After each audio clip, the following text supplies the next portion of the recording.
Welcome to Popcorn Psychology, the podcast where we watch blockbuster movies and psychoanalyze them. My name is Brittany Brownfield, and I'm a child therapist, and I'm joined by... Ben Stover, individual therapist. Hannah Espinoza, marriage and family therapist. We're all licensed clinical professional counselors, also known as therapists, who practice out of Chicago. Even though we are licensed mental health professionals, this podcast is purely for entertainment purposes and to fulfill our love of dissecting pop culture in all forms. Please remember that even though we are all licensed therapists, we aren't your therapist. If you are struggling with mental health symptoms, please find a local mental health provider.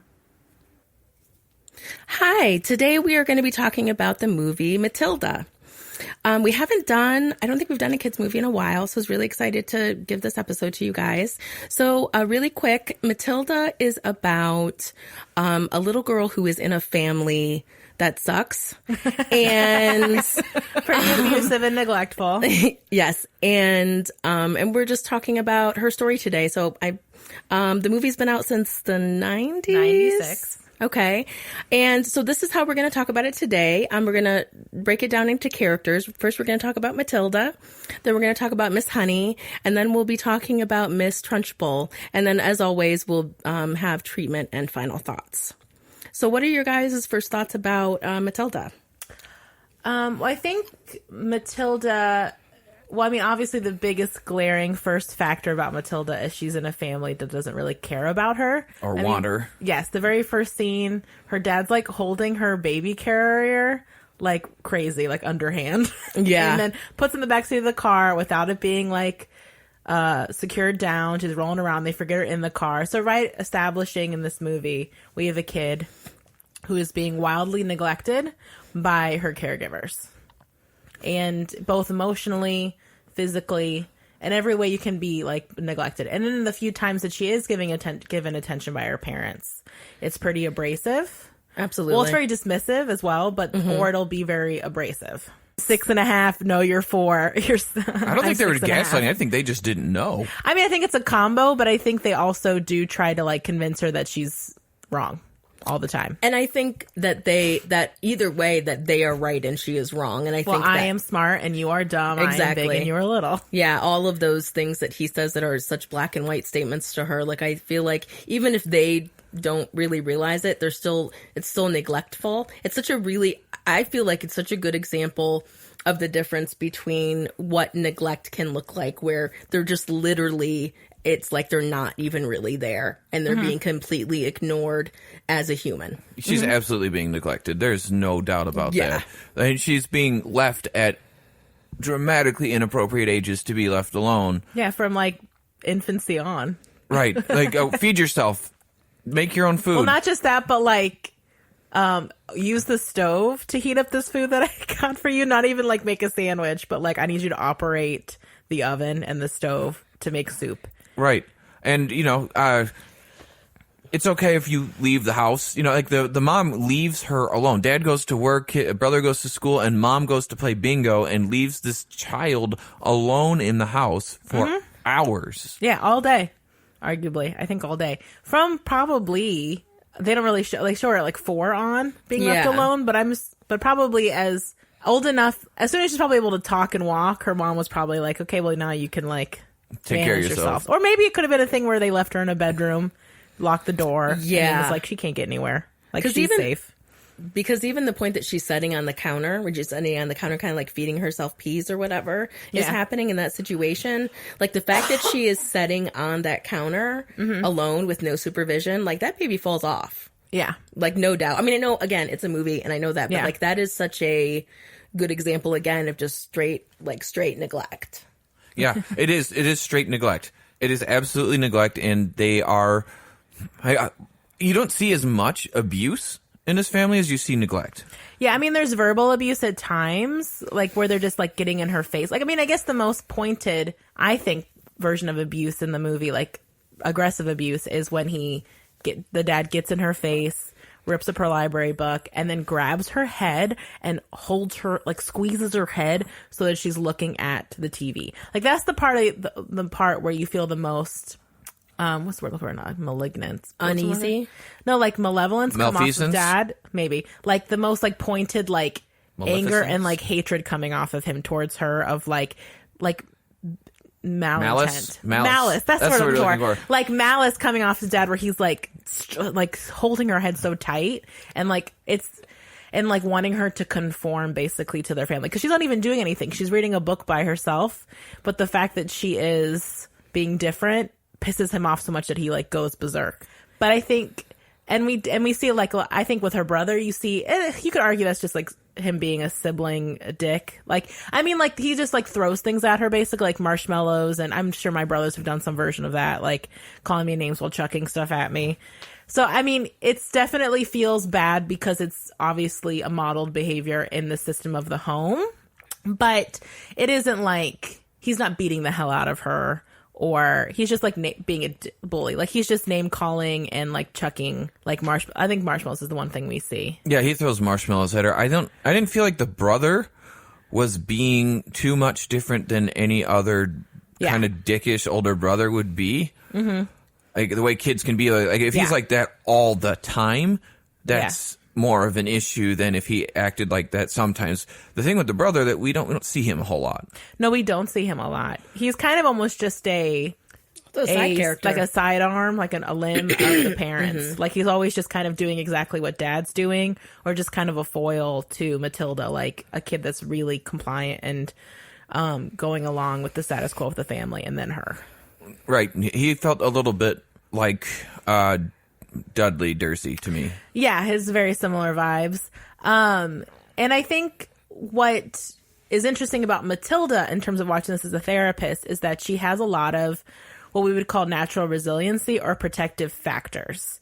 Because in all honesty, a kid like her would not maybe even like survive her childhood, like you were saying, Hannah, like sitting on that counter, like fall off or start a fire, or like when she's going to the library get hit by a car or get kidnapped or whatever. Like she's a lot of natural resiliency protective factors that you wouldn't quote unquote normally see in a kid being that intensely neglected. No, normally if you would find a child that was this intensely neglected, her being as socially competent and capable and able to make friends and interact with people and trust, all of those things would be probably non-existent. So what would happen is she would either make friends too quick and lock on too quick to people being nice to her because that would be such a thing that she wanted, or she would be so non-trusting of it that she would be suspicious and probably hostile towards it. Yes.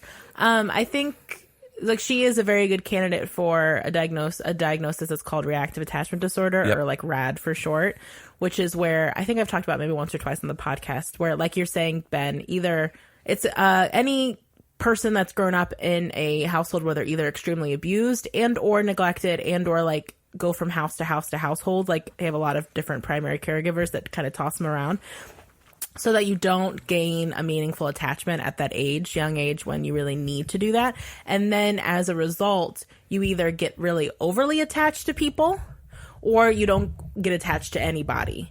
And it usually falls somewhere along those pretty big extremes. So it'd be like a kid who you have a nice conversation with once and they're like, I love you. Like, can I call you mommy? Like, I want to go home with you. They're trying to hug strangers. They're being really affectionate, intimate in a way that's, if you're got enough sense, it feels very uncomfortable. Blatantly inappropriate. Yes. Yeah. Or they're like a stray cat in an alley that doesn't want anything to do with you. Like they're skittish. They are untrustworthy. They give everybody side eye, suspicious, almost paranoid, and like also will blow up a relationship before it can get good. Like they don't trust relationships will go well. So they'll destroy a relationship or sabotage a relationship so that it never goes well. So that's like kids I've worked with who usually in adoptive or foster settings, because of how abusive their younger lives are or neglectful, they'll do like what is thought of as like nonsensical things just to I don't know, have control. Like they'll blatantly do the opposite of what their parents tell them to do. They'll destroy stuff within the house, and the parents will even look at me, like adoptive parents or foster parents, and be like, I don't understand why this kid's acting this way. Like it doesn't seem to be in reaction to anything. And I'm like, yeah, it's because they're trying to control. It's like they're waiting for the shoe to drop. Right. And they're like, and the anxiety of waiting for the shoe to drop is too great that they will destroy it themselves so they can get ahead of the situation. Right. Well, you see that in other types of abusive relationships too, with relationships where there's physical abuse between partners or verbal abuse. If someone detects that that's happening, and this is often falsely attributed only to women, which I am deliberately using partners, not women, because it is the abused party. It is not something that is specific to women. The battered wife syndrome is not a term that is used anymore, so we will not be using that on our podcast. It is the battered partner, and whoever it is that is on the side receiving the abuse will often, like Brittany is talking about, do things to instigate the abuser to pop. They feel the tension building. They start seeing the signs that the cycle of abuse is coming around to the point where it reaches violence. So it's going through its rising action, and then it's going to hit the point of violence. So they do things to instigate it because then they feel in control. And like Brittany's talking about, that anxiety does not have to build and become the worst part of it, because people who are abused will say the worst part is when I know it's coming and I see it coming, but it's not coming yet. And knowing it's coming comes, so I can't have any peace, knowing that I can just get over the injury. Yeah. And I think one of the like third things I wrote down when we were watching this movie was how resilient Matilda is, and how specific that is, how clear it was that the position that she is actually in, and how I think the way that I feel like the story is told is based around the fact that she's also clearly extremely intelligent, and that because of that, she is able to, partially because of that, she's able to be so resilient in this very clearly neglectful situation. Well, and I guess I should also say Hannah and I are getting over being ill. So if you're hearing a lot of coughing during this recording, it's because we are on the tail end of being through it. Anyway, so apologies. But I mean, like what you're saying, Hannah, is what, like I was saying, are protective factors. Right. I mean, a bit of Matilda's, how well she does in life is movie magic. You know what I mean? Right. But I think there are, like I've said before, there are kids that are just somehow naturally resilient. There are just people who can like roll with life in a way that almost doesn't make sense. Like you'll hear about that one kid who was homeless and somehow made it all the way to Harvard and is now doing really well. Like there's always that story on like The View or something. Yeah. But I think with Matilda, one of the biggest protective factors she has is how naturally intelligent she is. So she's able to problem solve in a way that most kids her age wouldn't be able to, because she's just so smart. Like she's able to figure out how to feed herself, how to dress herself, how to go to the library and isolate less. Like she actually is able to go into the community. And though she doesn't really talk to that librarian, she's still kind of making relationships and getting herself out of her house and kind of she's trying to find, I think, her community, or she's trying to find something for herself in a way that's very self-aware for a very young child. Like not only self-aware in that way that I can go out and find what makes me happy. Absolutely. Outside of my family, but also self-aware in a way where she can self-identify outside of her family. And she talks about that. She talks about that exact thing when she's learning that she can go to the library and learning what a library is and how to use it. But what really illustrates your point is the scene where she sits down with her books to read outside of the playground. Because during that scene, she talks about how, like, I realized and figured out how I could not be alone even if I was by myself. Yes.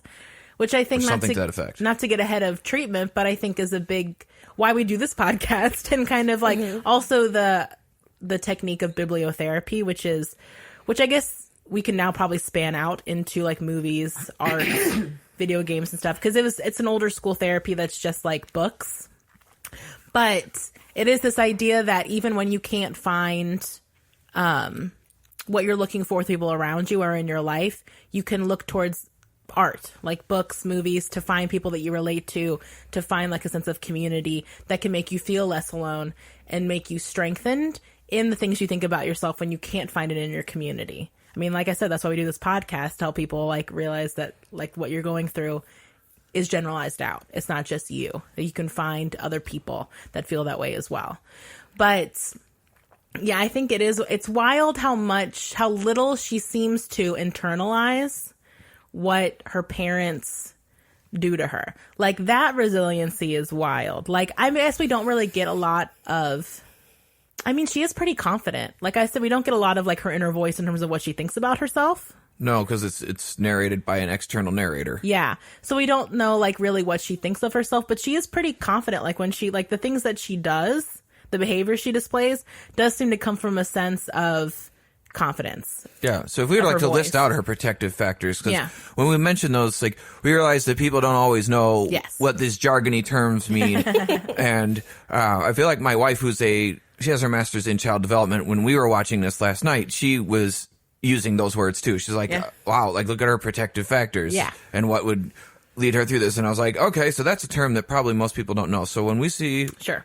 protective factors in a human being, what are we talking about? It's the factors that protect them, that help them that kind of support them from having a more adverse reaction. Like the opposite term is at-risk factors. So these are so protective factors are things that will protect you from going farther south. Like maybe you have a really good parent, or you have really high intelligence, or you have really good emotional intelligence, or you have like Miss Honey, I think I would argue is a protective factor for Matilda. Yeah, like she absolutely. finds a role model that really wants to take care of her. So like even if your parents suck, if you have like grandparents who are really involved in your life and take care of you, that's a protective factor. If you have a really good if you have like a really good therapist, like that's a protective factor. Like you're in treatment, if you're taking medication, that kind of thing. And even your access. Yes. Having access Like to your those social things. economic status can be a protective factor. That's a good point. Exactly. So for her, the things that we see for her are she has the support of friends.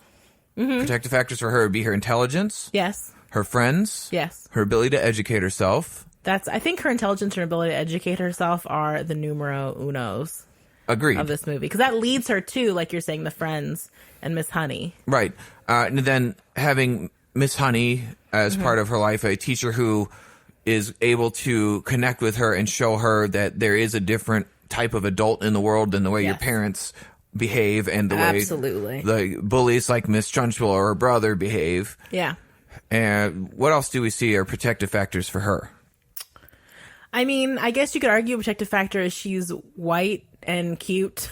Like, you know what I mean? Like, Yeah. there's also the protective factors of white privilege and attractiveness, like, to be quite honest. I mean, sometimes attractiveness can be an at-risk factor. But, so she's, like, if she's not wandering around and people aren't being suspicious of her because she's a cute little white girl. What about at-risk features for her? What would be her at-risk features? What we talked about so far, her parents. All of them. Yeah. All of Her parents. Everything. I mean, she's at risk for being malnutrition, like and malnourished, because she's not being taken care of, and that impacts your mental health and your intelligence. But she's able to overpower that with her protective factors. And I feel like she's also at risk for being ill or getting infection of any kind because that's true. they don't it doesn't seem like that's something that they talk about or that's something that they explain to her. I feel like it would be because even though some of the things that we've already listed as protective factors, there's still a chance that she would get kidnapped. I mean, she's walking around. The other thing that I feel like, Yes. right? Like in another at-risk factor, Well, I mean, a protective factor is she lives in what seems like a pretty cool suburban environment. Like if she was in a bigger city, that would be an at-risk factor. Well, the way she wanders around. Yeah, she's pretty firmly middle class, it seems. Yeah. yeah. I would say that a risk factor for her would be that her father's a criminal under investigation by the FBI. Oh, there we go. That's what Yeah. I was trying to think You of. know, that just, And I do think that we see that then in Matilda, because we were talking about this before we started recording. Like watching this as a therapist, and I was like really watching it, I was like, she does a lot of behaviors that if she came into my office as a 6.5-year-old and like someone ran me down the list of the things that she'd been doing recently, like gluing her dad's hat to his head, like stealing from people's houses, breaking into bleach. people's houses. Putting bleach in her dad's hair gel.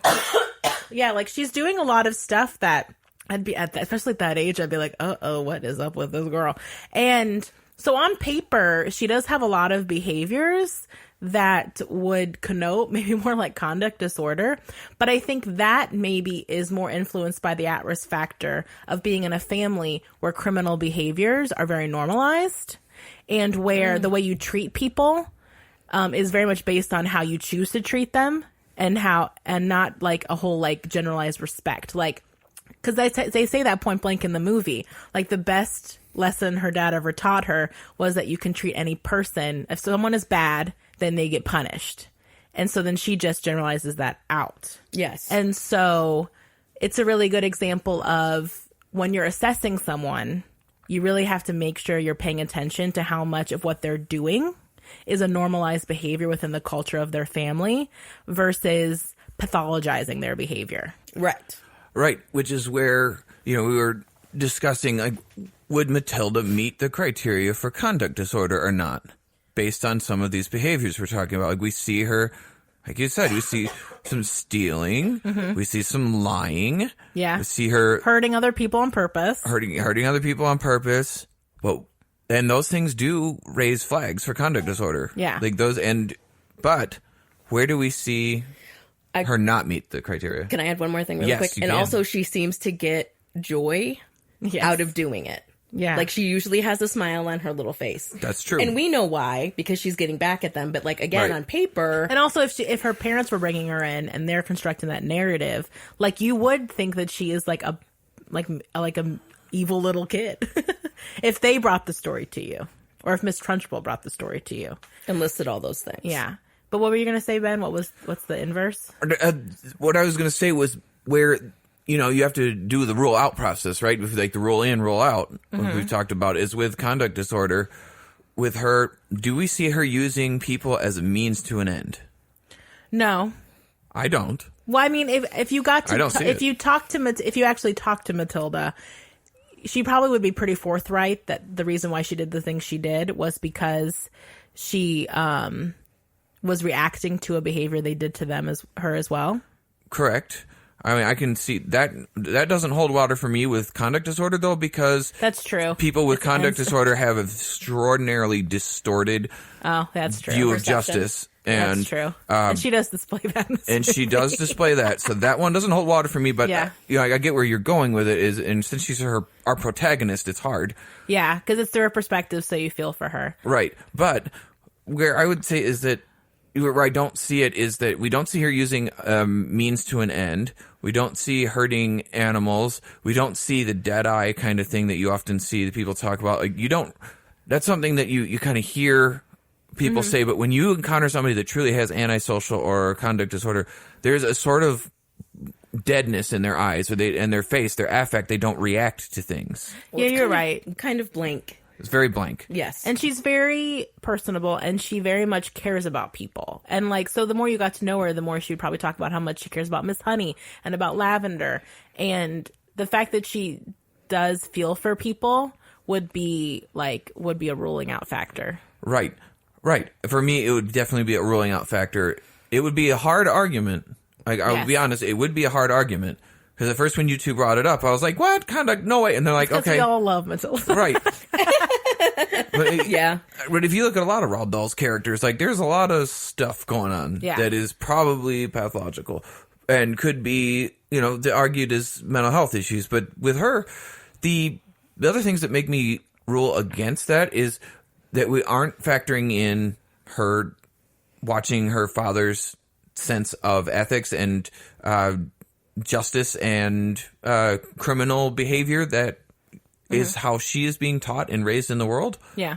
Again, she's not being brought up with like a normal sense of what the world is like and what is truth and what is okay behavior. She's being taught by a criminal to do criminal things and think like a criminal. But she's interesting in that she does get in her dad's face and she says, this is illegal. Why are you doing this? Why can't you sell people good cars? Why can't... It's like you can tell she wants her dad to be a good person. Like when she steals the tape from the FBI agents and she throws it away, the narrator says it's because she's trying to buy her dad some time. I think maybe to be a good person. Right. And so I think... Which is also a rule out for... Yes. Conduct, because she is showing empathy and concern for someone else. Yes. And I think what is interesting about Matilda is kind of what you're saying, Ben, is, she's raised to not really believe in rules of society, like the rules that we all are subjected to, like not breaking the rules. Like she's kind of raised to make her own rules. Right. And fortunately, because for some reason she's just naturally a good person, which is a protective factor, just having like a strong moral compass, instinctually, that it becomes more I don't know, what would be the term for this, Ben? And like, you know how they have the chaotic good and chaotic neutral? Are you talking about the D&D yeah. orientation chart? She kind of has made her own idea of what justice is, but it's in a good way. But it's still outside of like the norms of behavior, where she doesn't really give a shit about rules or breaking the rules if they're bad rules, but it is still dictated by a moral compass, kind of like a superhero is. Yeah, she's probably chaotic good. Yeah, which is what I am. And Okay. and she's also probably a Ravenclaw, which is also what I am. She is definitely a Ravenclaw. But she's you, is what she is. If we had to pick, I like, have good parents, so I want to make sure I say that publicly. You do. right? If like sometimes when you do those things where like people are like pick 3 characters that are you, Matilda's one of yours. And Tina Belcher from Public Workers. From what? Tina Belcher, maybe Lydia Dietz. Ugh, really telling on myself. Wow. Wow. I came up with those real quickly. Yeah. Anyway. Like from Beetlejuice? Yes, from Beetlejuice. I myself am strange and unusual. This is accurate. This is But I think that is what's good about why you have to really get to know a kid off of paper, is because the more you get to know Matilda, the more you realize, like, it's not that she doesn't care about rules in the way that conduct disorder doesn't care about rules because Right. they're self-centered or they're self-serving. It's that she just wasn't raised to believe in rules. The way that people who are like resistance fighters or protesters or, don't subsede to just the government just because of the government, is kind of more what she is kind of being raised as, and she makes it her own. But that would be something that working with her, you'd really have to get to know her and make sure you don't pigeonhole her as the therapist when you work with her. But also I think another good way too, what you're saying, Ben, to figure out what her deal is sometimes with kids, if you're trying to figure out what's going on with them, you'll give an assessment to their teachers to do as well. And so if you sent an assessment to her teacher, Miss Honey, that would be wildly different results than the one you'd send home to her parents. Wildly different. And then that would give you good information as the therapist to take people's reports with a grain of salt. Absolutely. And to like add to, then everything would probably be a rule out because you couldn't definitively, because those assessments would contradict each other so much. They would. Mm-hmm. And so, but I mean, it also makes sense, like, where do we see attachment issues generally with Matilda? I know we said she doesn't really fit reactive attachment, but where do we see attachment generally with her? Like, where does it seem to pop up? She's closer still? to reactive attachment than she is to conduct, I think. But yeah. Because it's more, when you look at her full biopsychosocial history, there's explanative factors to explanative. Yeah, sometimes I think of words in my head Explanatory? and then can't pronounce them, which is a fun thing. Explanative factors for why she acts the way she does and why she thinks the way she does, as opposed to it being difficult to define or difficult to track where that comes from. Because I think also what's good to keep in mind with Matilda is she is 6.5. So, like, her getting really invested in Miss Honey really quickly and Lavender really quickly, you'd have to really figure out, is that abnormal? Or is it just because she's 6 and she's so craving, like, positivity and, like, someone who gives a fuck about her? Right. That I wouldn't say she's reactive attachment because how quickly she falls in love with Miss Honey. I think she's been starving for someone like Miss Honey in her life. And so, and also Miss Honey, and and also the relationship doesn't feel inappropriate. No, well, I mean, that's because of teacher, right? Yeah, she's not sitting on her lap and saying, "I love you, Miss Honey," and "Take me home, Miss Honey." And no, if someone was nice to her on the street and she did that, yes, or just someone looked nice or whatever, then it would be more of an argument for that, where it's like blatantly inappropriate. When it's a teacher, someone who is already within the established structure and rules of society, as someone who's supposed to be safe, and someone who is supposed to be someone that's okay to talk to. That's not inappropriate. If she was like, I want to go home and live with Miss Honey, like, immediately, that would be weird, but she doesn't get there. That comes later. Or if she was like showing up at Miss Honey's house and being like, "I'm here to live with you now." But I think what we are seeing is, I guess what I just, and maybe we already pointed this out, but I think the only other thing I can think about Matilda right now is that there's also this, that if another child was in a similar situation to her, there is a really good chance that they would struggle with an attachment disorder. Like that, because this is a story and in a movie, that part of those things are why she isn't experiencing some of those things. But I think you guys make a really good point in pointing out how it could be that if she was doing those kinds of things, how then that would be identified as this kind of mental health disorder. Right. Like, and to give you all some like perspective here, like, when we're talking about, like, if you want a good example of someone, in my opinion, other people sometimes disagree with me on this, but when I look at Will Hunting, I see reactive attachment in him. Never seen it. What? Never Brittany. seen it. That's bananas. And also, I agree with you, Ben. He's a good example of that. I think that's one of the things they really play up in that movie, for sure. Sometimes people label him as conduct, so he's like a good comparison to her, because sometimes when people watch that movie and go like, oh, he's got conduct disorder, like, nah, let's listen to his history and what happened to him and his story and how things happen and how he's not attached to anybody, and that's what it looks like. Well, and even that scene that, although is not accurate to therapy so much, the scene when he is standing in front of him and he just keeps pressing him and how he gets defensive, that's a really good example in like a scene of what reactive attachment disorder would look like. Yeah. In a later stage of life. Right. Right. Yeah. Yes. So if we want to slide then into Miss Honey, the teacher, Miss Jen Honey, she's also, I think, I never realized till I watched it this time, because I've watched it many times, how much her and Matilda are a parallel. Like, how much they do genuinely have in common, and how much it makes sense that they bond as quickly and as strongly as they do. Because with Miss Honey, the topics we're going to talk about is abuse. She was very clearly traumatized from a very young age in a way more abusive, a way more like horrendous way than Matilda. Well, I mean, I think, and she also experienced traumatic loss at a very young age. She has less protective factors, I guess is what we can say. Yeah, exactly. Not having lost her mother. Yeah. And then losing her father when only a couple of years later. She was 5. When she was 5, losing her father. And then being put in the care of a clearly physical, verbal, abusive person. Yes. A probably true psychopath. Yes. And how... Sorry, I gotta cough again. But we don't use that term. That she has antisocial personality disorder, but we'll talk to her when we get to her. Go ahead, Brittany. And also how Miss Honey's presentation then is a little different than Matilda. She's a lot meeker in her posturing, in her language, just her whole body language is a lot meeker. Than like Matilda. Matilda's very like in your face, which is also like the difference between a 6.5-year-old and a woman in her 30s, I'm assuming. And also someone who's gotten beaten versus someone who hasn't. It's just, and that's why I'm saying like, so this is how protective factors also change, because Miss Honey does seem very smart, but maybe not as smart as Matilda, because Matilda is very much an outlier. Like she has to, Miss Honey has to do the pen and paper math. Yeah. And also, like you're saying, like she lost her resources at a very young age and then was being raised by someone who was in her face abusive. Like with Matilda, at least she can kind of do what she wants to a certain respect. Like she can kind of make her own identity, get out from under her parents and kind of do her own thing. Whereas with Miss Honey, my assumption would be is that Miss Trunchbull was all over her like white on rice.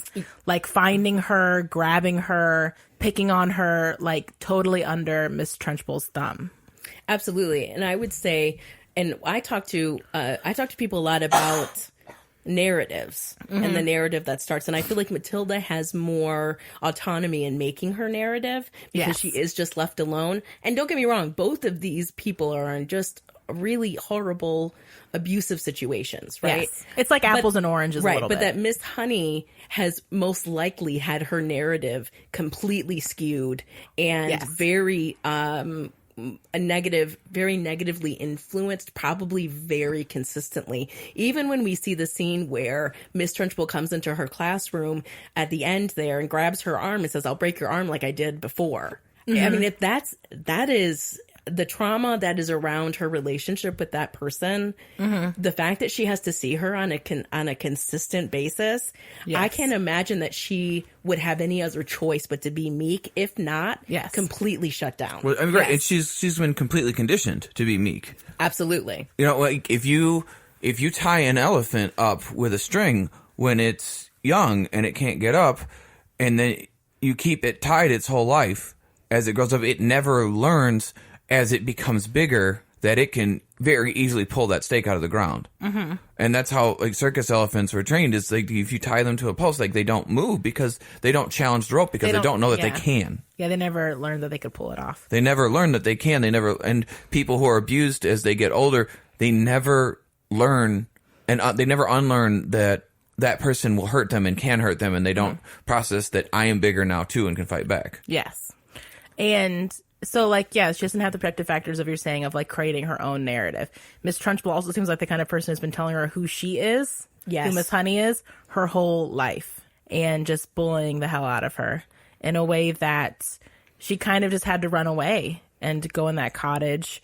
And it is amazing, but I do think this also speaks to how naturally resilient Miss Honey is in a way that maybe people wouldn't naturally think when they watch this movie. Yeah. Is that she still stays in that school. And I don't think it's because she's too meek to move on.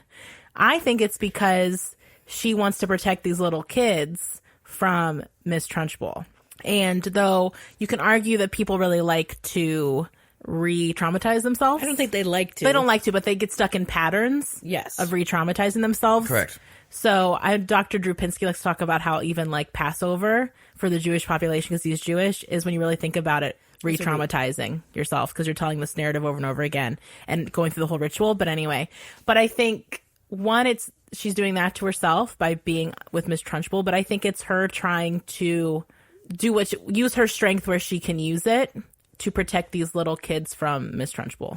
And I think, and that makes a lot of sense to me too, because I think also if we go back to the narrative idea with Miss Honey, is that she's already fucked. Like she was already fucked with. So she can't do anything different for herself. She's done the things that she can do. She's extricated. She's okay as she can be. Exactly. She's extricated herself from living with that woman in that house. And now she wants to make sure that no other kids in any way that she can have to be abused by this person in whatever way she can. She's trying to be their protective factor. Exactly. Like, and that's the only thing, I think it's one of the only ways that she feels like she could do anything is by being in the position that she's in. Because the second thing I said to Brittany when we were watching it was like, what is she doing working here?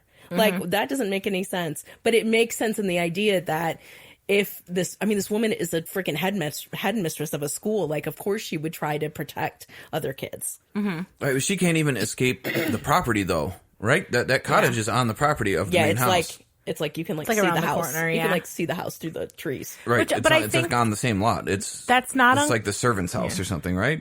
No, she said she rented it from a rhubarb farmer. It's a little cottage from a farmer that she rents it. So I think it's close, but I don't know if it's on the property. Yeah, maybe it's just... It does seem like that, though. Yeah. You're not wrong. Maybe that's just what the setting of the movie found, or the way it made me see it. But well, because they have to walk past Miss Trunchbull's house to get to the cottage, so it does make it seem like they're very close. But I think that's not an uncommon narrative to see for someone who's been horribly traumatized and abused growing up, that they only can see so much future for themselves, or they only can have so much outward ambition, because when you're that horribly abused and traumatized, like sometimes your goals in life, which is fine, is just to be okay, is just to be somewhat stable. And so I think for Miss Honey, just living in that cottage, having her own space, supporting herself, doing her job, I think that is how far she can see hope for herself, and also by helping these kids. Because Matilda says, why don't you just like run away or like go somewhere else? And she's like, well, I can't do that. Because I think sometimes when you've been like abused, you can only see so much future for yourself. And I also feel like a part of this for Miss Honey might also be which we already kind of talked about, was the controlling, like knowing where Miss Trunchbull is. That's also a good point. And knowing that her anxiety would be less if she at least knows where she's at, right? Versus the same idea, Ben, that you were giving before of somebody who, a battered partner, who is at least is aware of what can happen and has some control in an otherwise uncontrollable situation. So the fact that she is so close and works with her so she knows where she is, she doesn't have to then live in fear of being caught to some capacity. Or it's just the known elements. Like, she knows the playing field with this, even though it's not a positive space for her. It's maybe the unknown of doing something totally different is too scary, which I would understand completely. Yeah, I can see that. I think that those are those are really accurate looks at why she would be like that. And also looking at her behavior in the classroom, I think is interesting, is that she has everything set up so that it can be exactly the way she wants, but at the flip of a switch can go back to the way Trunchbull wants it. Yes, which you do see sometimes with people in abusive partnerships. Yep. Where they are very good at hiding stuff. They're very good at having secrets. They're very good at being one person for themselves and then the person for their abuser. Yep.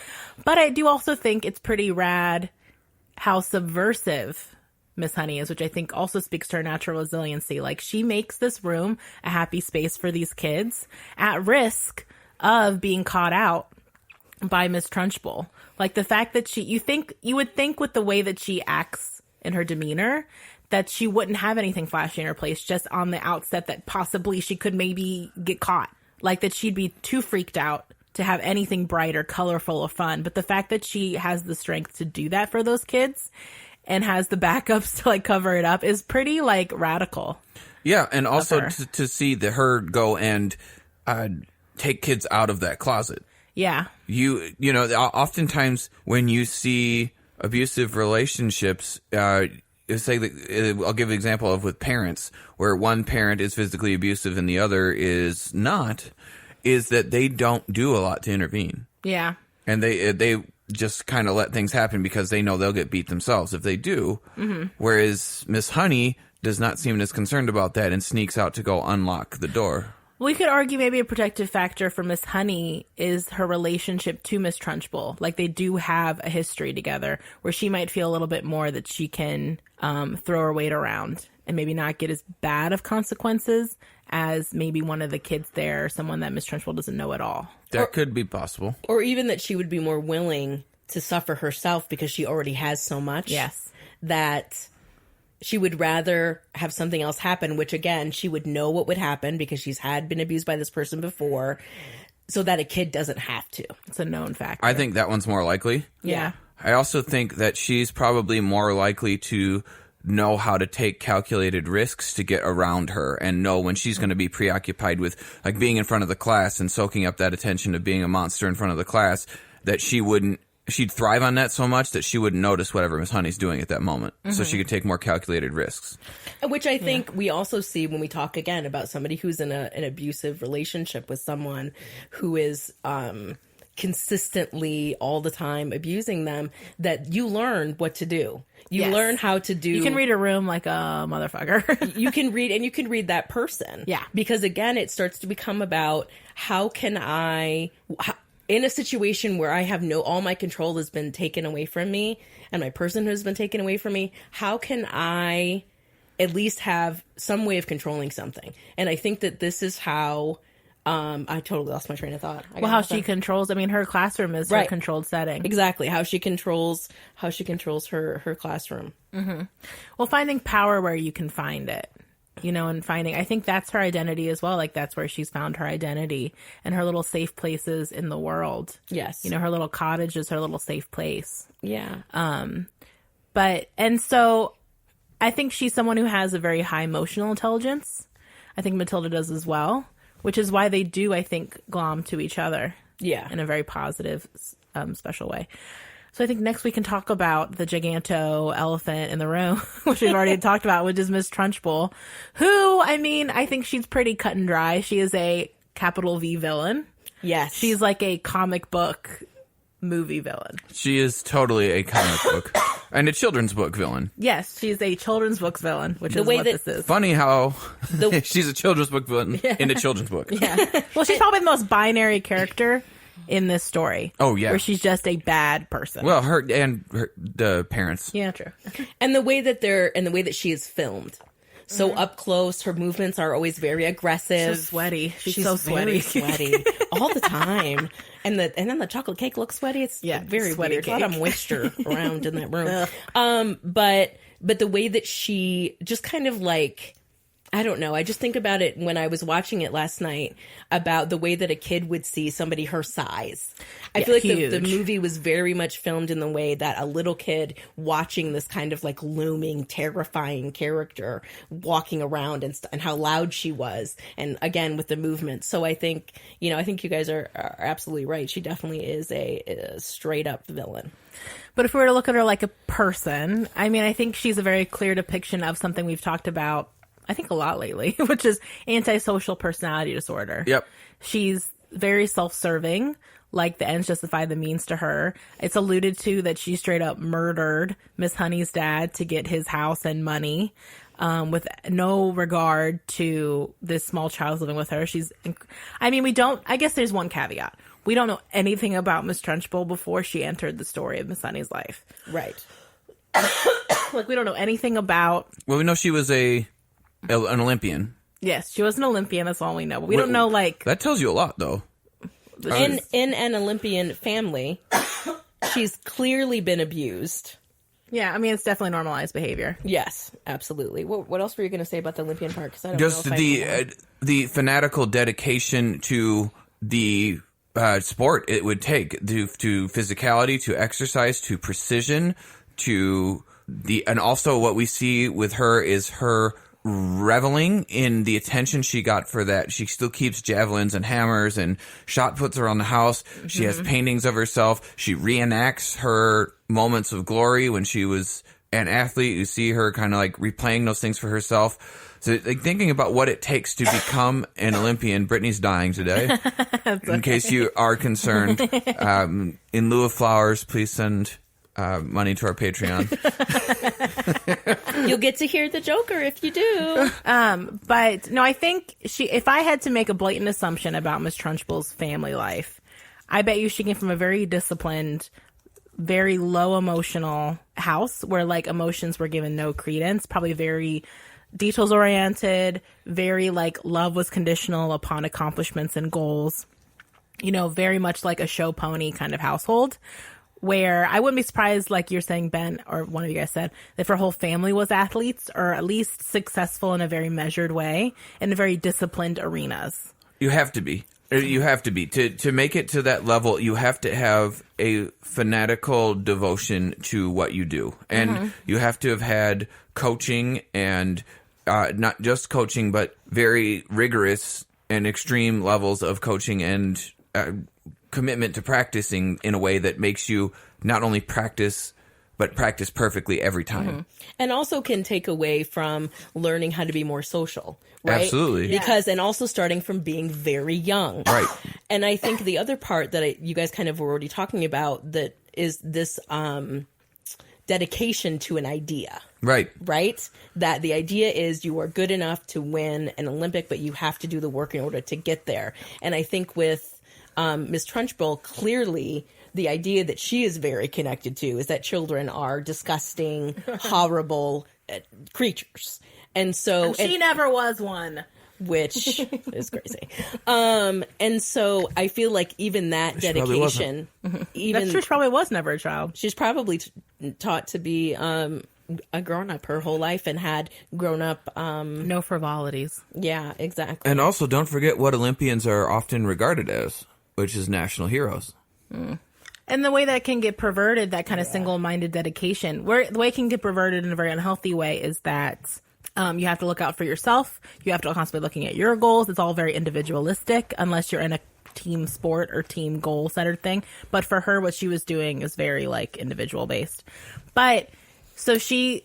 track is very individual. Then it helped her develop, or at least encouraged and promoted the part of her that was already very self-serving, if it was already there. Right. So this whole thing of like integrating yourself into a family that's fallen apart, murdering the dad, taking over the household, and dominating this child. Now, the only part of me that really feels like she's probably...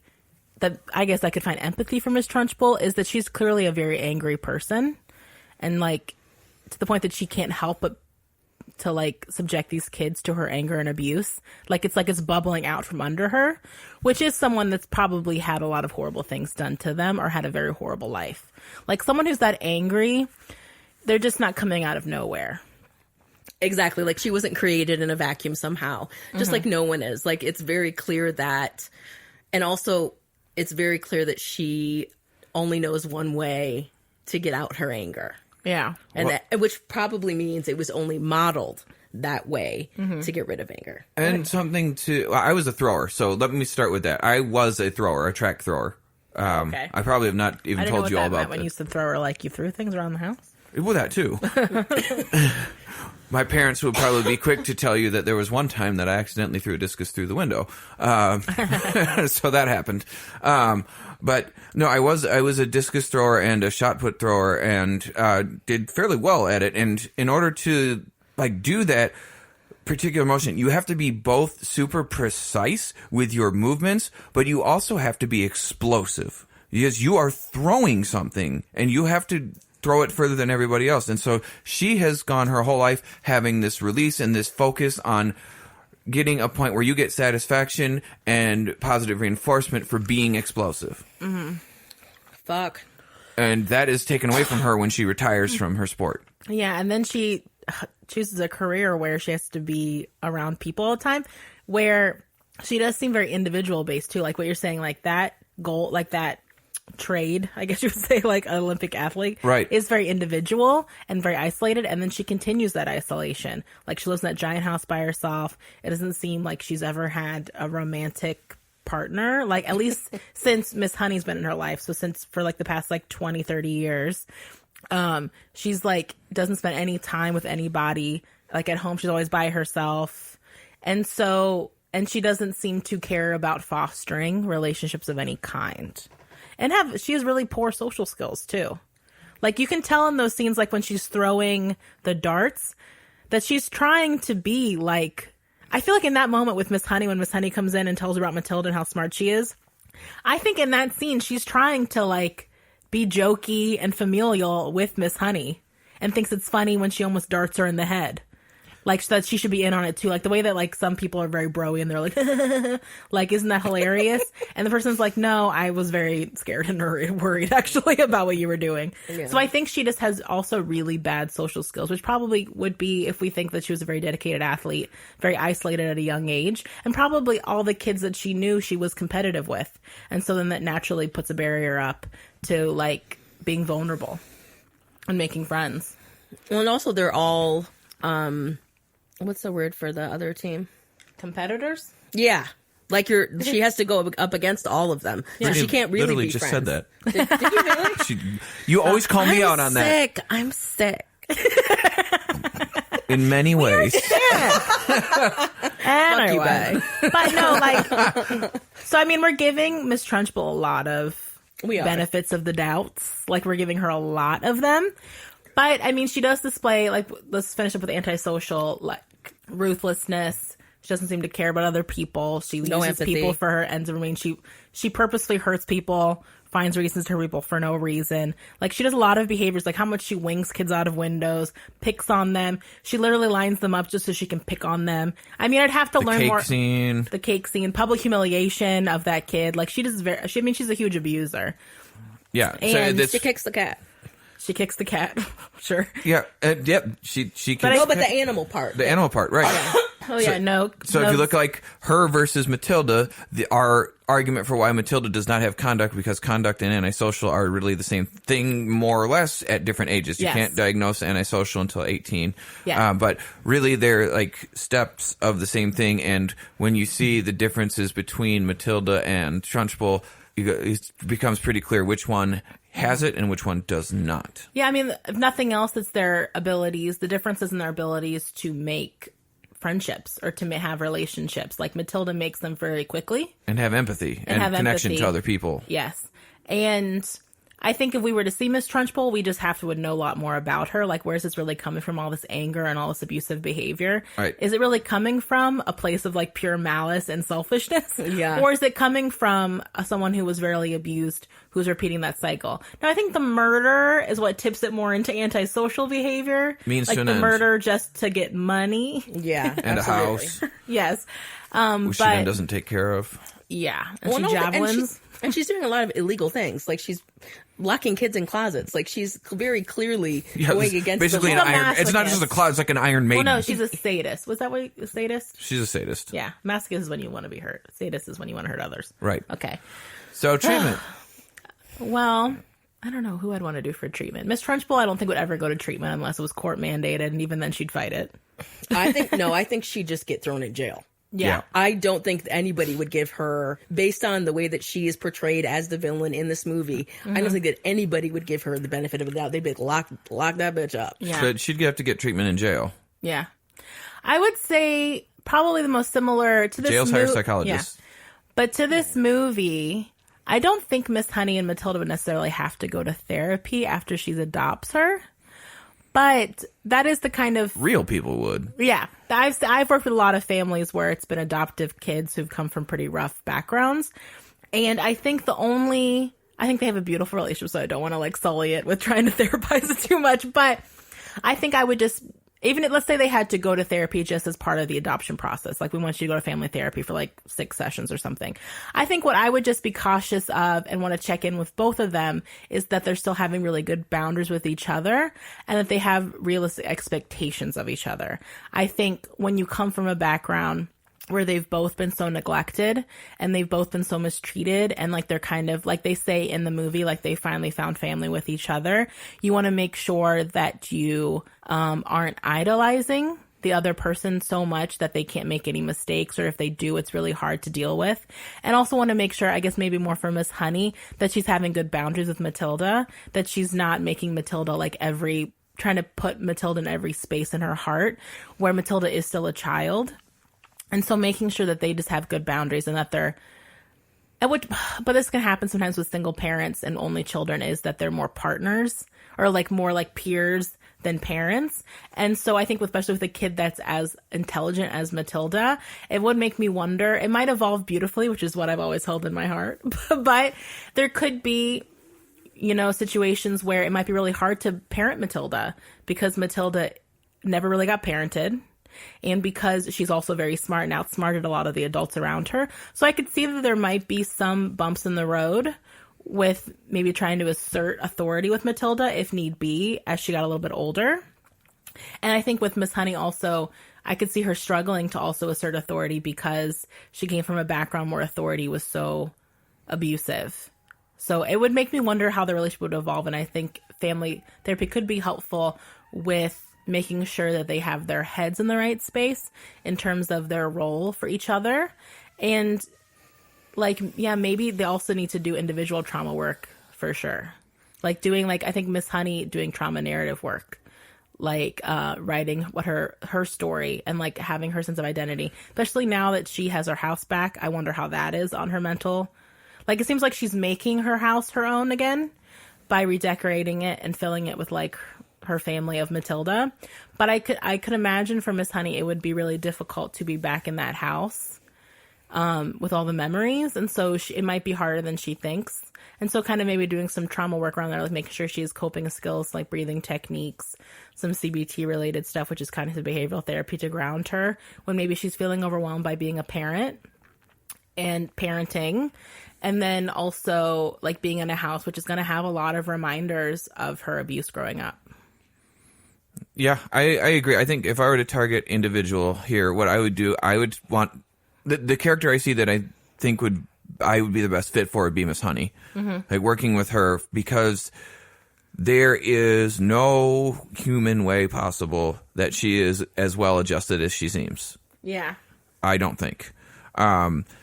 I think that there is a lot of things that need to be worked on with her, and a lot of things that need to be are going to need to be reprocessed because she lost her dad at such an early age that it's going to be difficult for her to remember what being loved really felt like, and she's going to have like idealized ideas of it, and she's going to remember only like really the good things and the bad things because dad died at 5, right? Mm-hmm.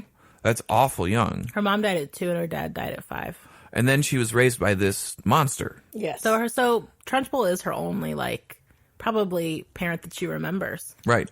At least well. Yeah.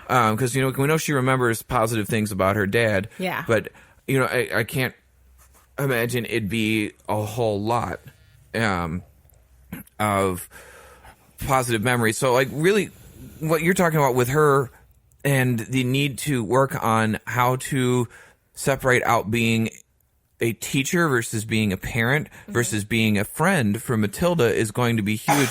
And working on helping her not contend with the avoidance that she's like to get, because of trauma, avoidance is a serious symptom. And if what is likely to happen for her is her trauma was done by her caregiver. Yeah. So she's likely, like you said, to avoid anything that would make her even remotely close to the disciplinarian, victimizing abuser that Trunchbull was to her. So having to instill some sort of discipline, which she's still going to have to do in this child as a parent, is like, you can have a beautiful, trusting relationship, but as a parent, you still have to provide structure.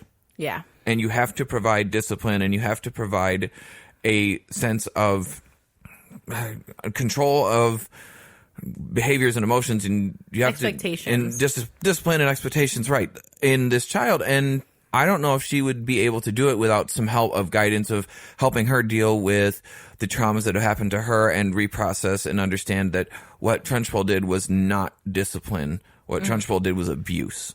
And for me, I think working on reprogramming how she thinks about that through CBT and possibly through EMDR, if that's what she'd want to do, although I'm a little iffy on that. I think for me, working with her on CBT and narrative therapy and changing the way that she uses her language would be the first place that I would start. Mm-hmm.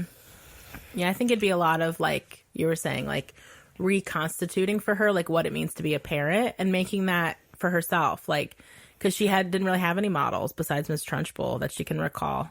Right. And the last thing that I want to say about her is that what I would want to do would be avoid placing too much pressure on Matilda to be like the perfect child and be like that fit for her life, the thing that made her life complete. I think that's what I was alluding to when I was talking.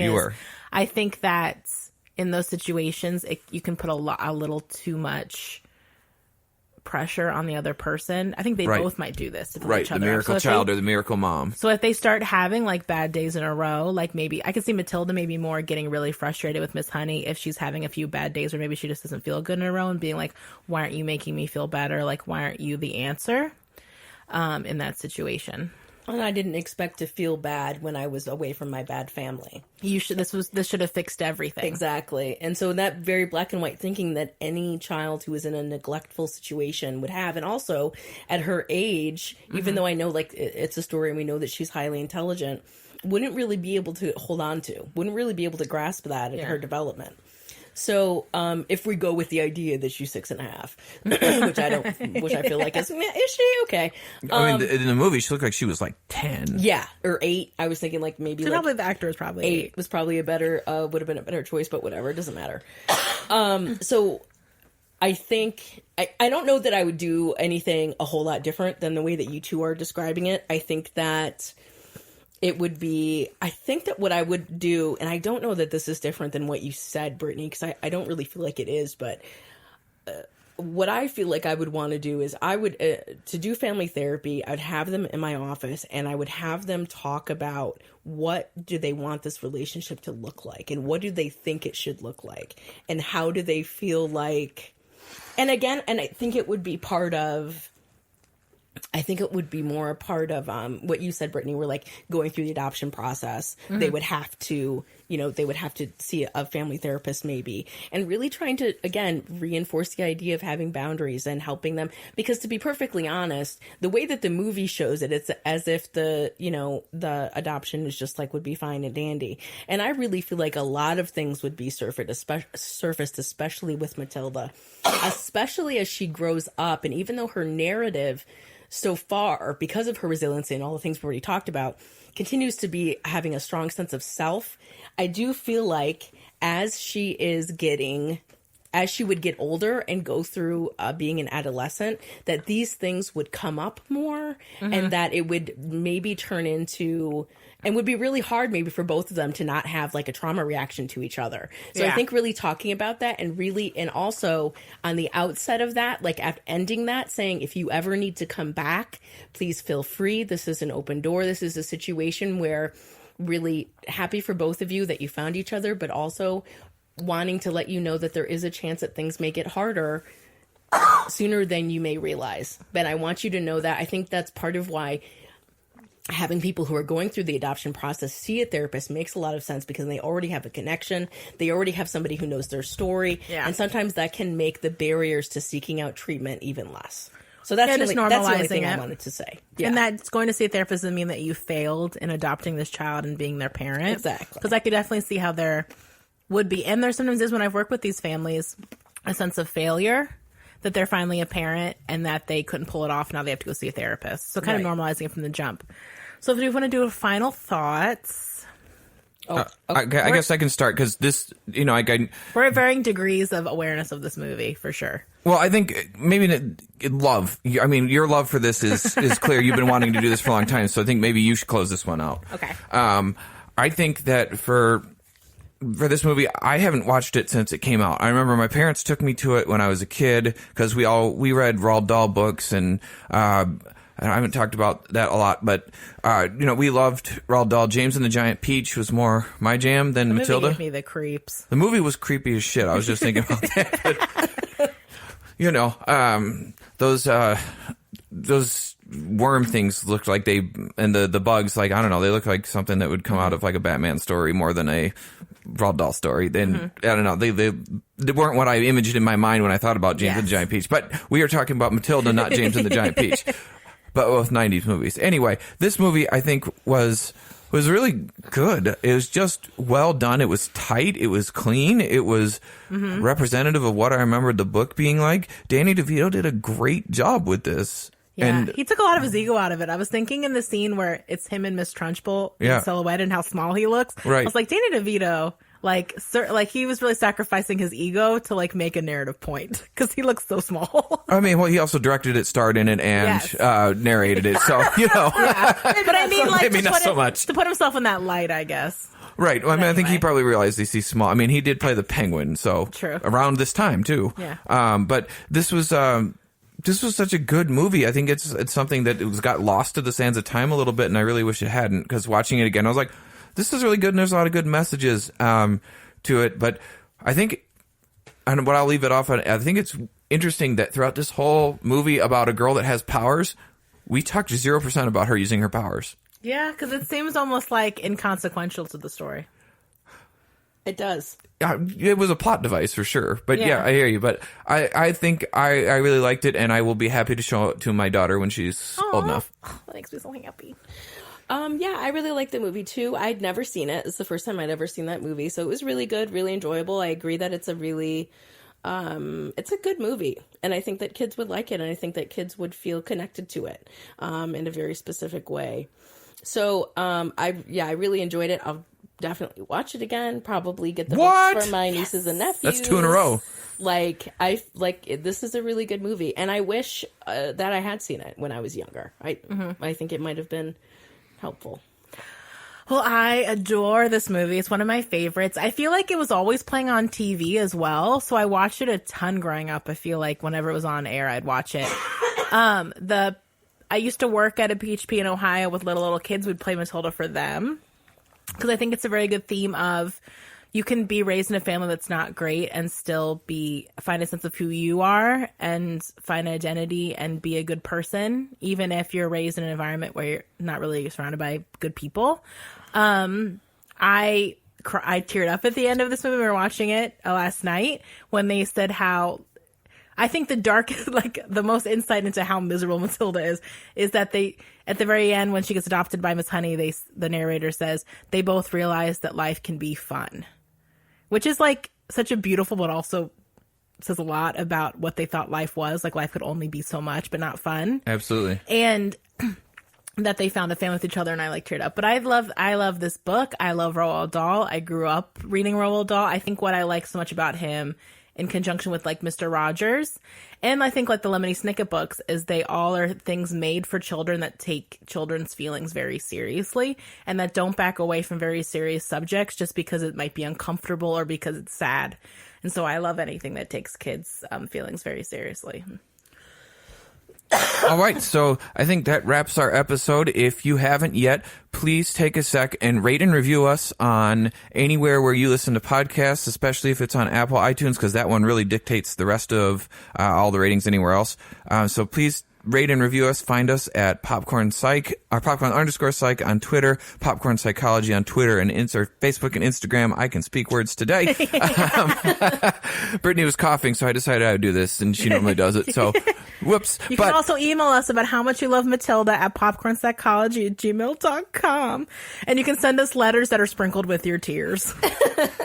Don't do that.